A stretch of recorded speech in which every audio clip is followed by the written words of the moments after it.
To begin, navigate to the Google Play Store on your device. In the search bar, type in Segway-Ninebot. You should see the app pop up in the search results. Simply tap on the install button. It'll take a few moments to download and install. Once done, click to open the freshly installed Segway-Ninebot app. As the app launches, you'll be greeted by the user agreement and privacy policy. Ensure you read and understand these terms. Once done, tap Agree. Shortly after, the login and registration page will appear. Are you ready to experience the product for yourself? I've got you covered. By using my exclusive affiliate link below, you not only support my channel, but also get access to one of the best e-mobility solutions out there. Every purchase you make helps me continue bringing you content like this. So, if you're considering making the leap into the world of Segway, why not do it with a trusted recommendation? Click the link in the description box or pinned comment and start your Segway journey today. New users, tap Register. A legal provision will pop up. Read and agree. Fill in your country, email, and await a verification code. Enter the code, set your password, then click Register. Next, tap Search My Device to connect. Tap Allow for Bluetooth. For location, choose while using this app. Finally, approve connection to nearby devices. A request pops up to activate Bluetooth. Hit Allow. With Bluetooth Live, the app starts its search. My scooter being off, a fail message surfaces.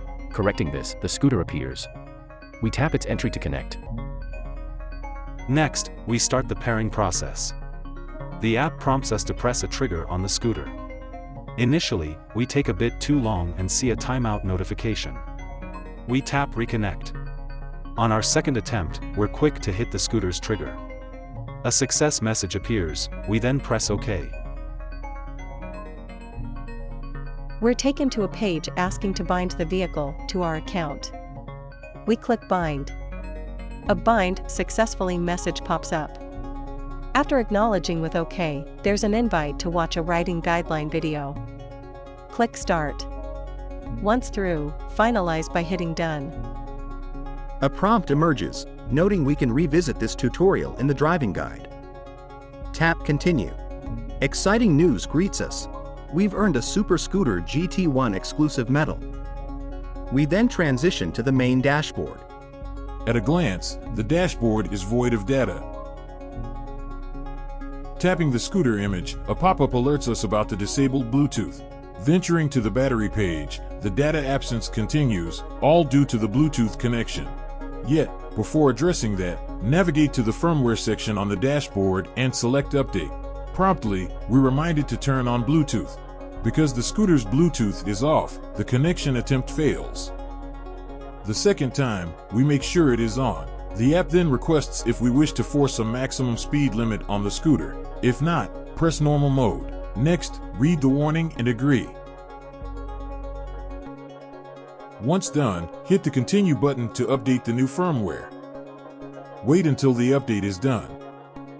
We get a success message indicating the update was complete. Then, reopen the app. As you can see, the data still needs to be included. We press the little Bluetooth icon on the dashboard. Hit Allow Bluetooth and allow location tracking. After that, the data is now loaded on the page. Visiting the battery detail page, we can see all the relevant data.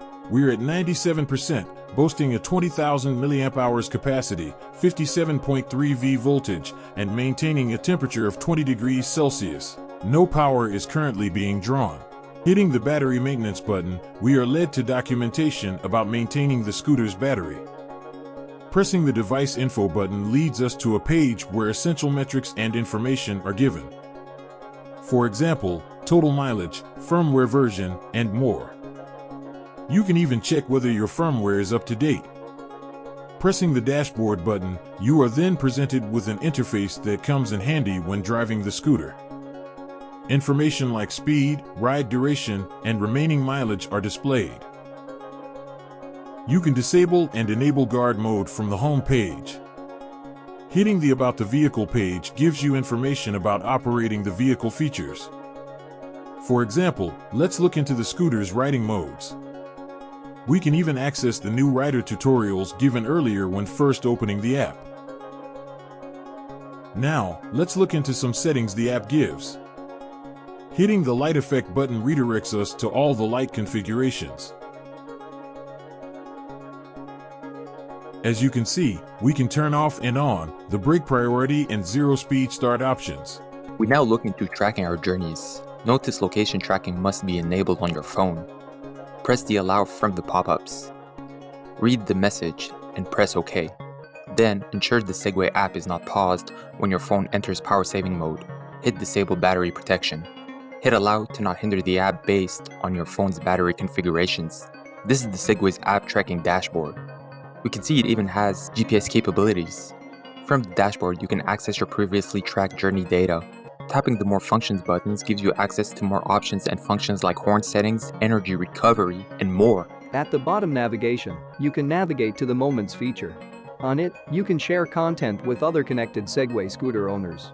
Hitting the More icon on the bottom right gives you access to your socials profile and miscellaneous options.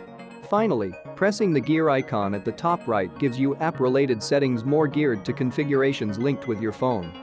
The app even allows you to DM other users. Are you ready to experience the product for yourself? I've got you covered. By using my exclusive affiliate link below, you not only support my channel, but also get access to one of the best e-mobility solutions out there. Every purchase you make helps me continue bringing you content like this. So, if you're considering making the leap into the world of Segway, why not do it with a trusted recommendation? Click the link in the description box or pinned comment and start your Segway journey today.